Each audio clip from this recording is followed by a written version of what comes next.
Good day, ladies and gentlemen. I'm Lauren Grace, and this is today's news in 5. Today's headlines. Chamisa calls for peace at his mother's funeral. July 31st anti-government protest sponsored by the West. Econet clarifies network challenge which disrupted services 4 hours. Zimbabwe records 98 new coronavirus cases. Your news in detail. July 31st anti-government protest sponsored by the West. ZANU-PF National Commissioner and Minister Victor Mathe-Madanda says the July 31st protest planned by the opposition is a Western project to provoke the government and spread of COVID-19. He claims the protest is a calculated move by the enemy to increase infection rates of COVID-19 in the country, alleging the opposition received more than $300,000. We know that the opposition have been given more than $300,000 to sustain the planned demonstrations, and obviously they are being encouraged to break the law against COVID regulations. Why this is being done? It is not because people are concerned about the ordinary people, but they are trying to bring a narrative first to see how the government is going to react to the demonstrators and obviously cry about the disregard of human rights.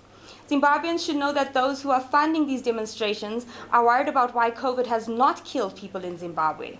Planners of these protests are funded to provoke the government and spread coronavirus, said Mathe-Madanda.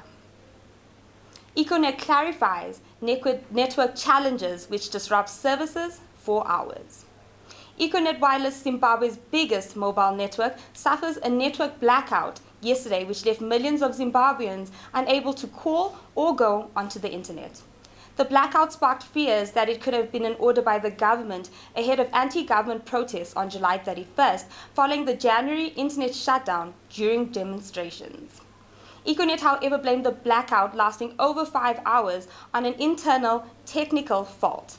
Servers went down at about 5:15 p.m. and were not restored until after 10 p.m. The company said it had experienced a technical challenge on our core network switch, which affected voice and data service delivery across many parts of our network. Chamisa calls for peace at his mother's funeral. MDC Alliance President Advocate Nelson Chamisa pleaded with his supporters to be peaceful with their political enemies at his mother's funeral on Wednesday following a tense atmosphere. Gogo Chamisa died on Monday at her rural home in Gutu. She was 66 years old. The cause of her death is not yet known, but MDC Alliance leader Chamisa posted on his Twitter on Monday. She toiled to educate me just like all mothers do for families. She taught me industry, respect, discipline, integrity, and hard work. A hard-working, multi-talented woman, a prayer warrior, and pillar in her faith. She collapsed in a garden and went to be with the Lord. Rest in power, my Nelson. She was buried on Wednesday at her village. Zimbabwe records 98 new coronavirus cases. Zimbabwe has recorded 98 new coronavirus cases, bringing the total number of official cases to 885. In a statement, the Ministry of Health and Childcare said the new cases include 28 returnees from Botswana, 22 from South Africa, and 1 from Swaziland, 47 local cases which are isolated. The ministry also reports that 23 of the local cases are contacts of known confirmed cases, adding the investigations were underway to establish the source of infection of other 4 local cases. Trending on social media. Yesterday, officers being charged with the second-degree murder of George Floyd are finally seeing their day in court. The transcripts provided the public with a dramatic, up-close look at the anxiety and fear Floyd experienced during his final moments alive and before his death.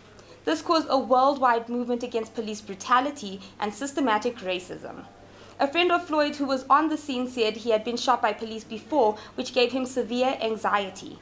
Floyd kept repeating he was claustrophobic and pleaded with them not to leave him alone.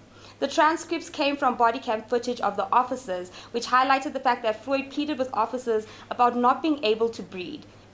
He asked this over 20 times. We hope that Officer Derek Chauvin is charged with the murder and spends the rest of his days behind bars. Thank you so much for joining us today. For more information, please visit our website at www.techmag.tv. Follow us on Twitter and Facebook at TechMagTV and subscribe to our YouTube at TechMagTV. Thank you so much for joining us. We'll see you tomorrow.